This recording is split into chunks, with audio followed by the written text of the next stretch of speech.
Off you go, Megan. Okay. You know, it's so interesting because rarely do I feel nervous, but I feel such a tremendous amount of pressure in giving an introduction worthy of this incredible young woman that I'm sitting next to.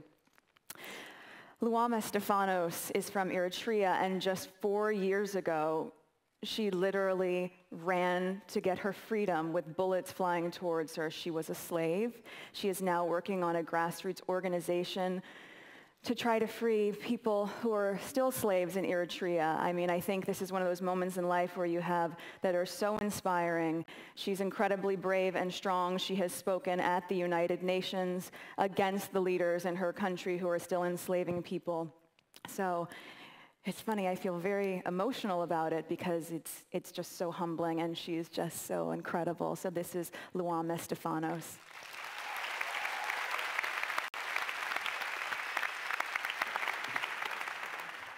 Thank you. I represent a humble but nevertheless oppressed and enslaved people. I represent a nation whose current human rights record is beyond poor. I represent Eritrea, a country known otherwise as an open prison, referred to as the North Korea of Africa by the Human Rights Watch. In an era where human rights is highly valued and guarded, Eritreans suffer severe human rights abuse in all forms. The youth are forcibly conscripted to an indefinite military service where their labor is exploited and they survive with just $10 a month. Worse, women conscripts are subject to sexual assault by higher ranks in the military. Underage conscription to the open-ended military service is a standard practice. Random roundups and arbitrary arrest of civilians is a common occurrence. Freedom of press is non-existent, and mere uttering of displeasure against the regime can land you in prison. Conscripts are prohibited from exercising their faith. Possessing holy books can lead to severe punishments. As a result, the youth are fleeing the country en masse. This is also my story. I was conscripted in the military at the age of 16. I fled through a dangerous route from my country, surviving the shoot-to-kill policy at the border. Religious persecution is common. In the past decade, many religious leaders, including the Orthodox Pope, have been kept behind bars. The 4 official religions operate with limited freedom.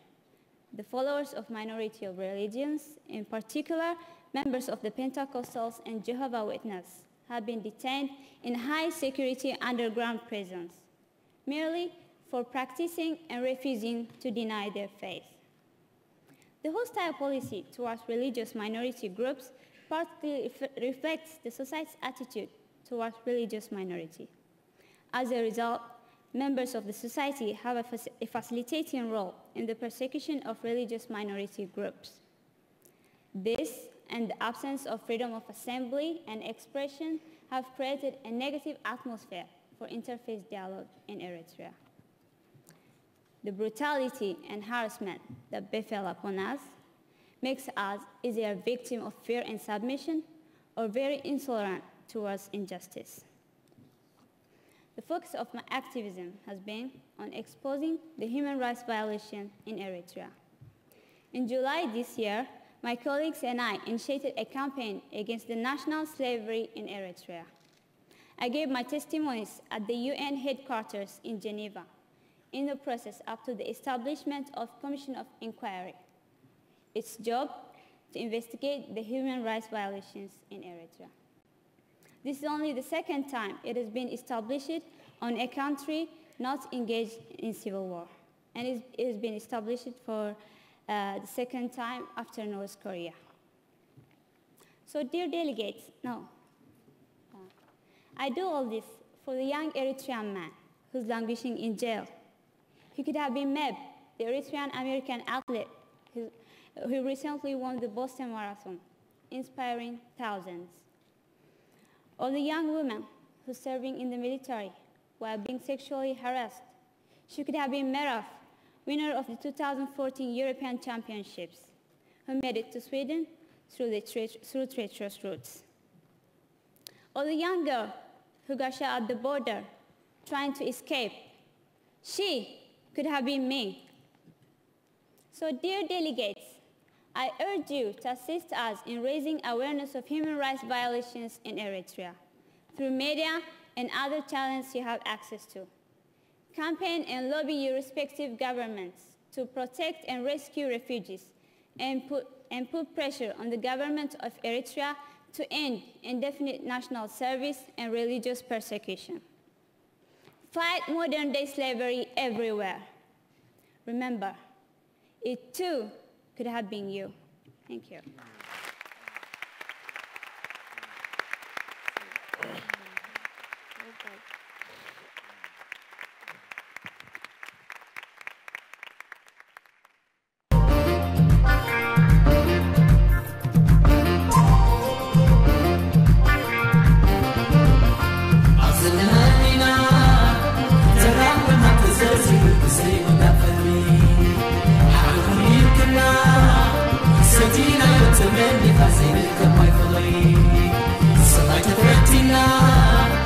Circling on the cell, I won't say a word.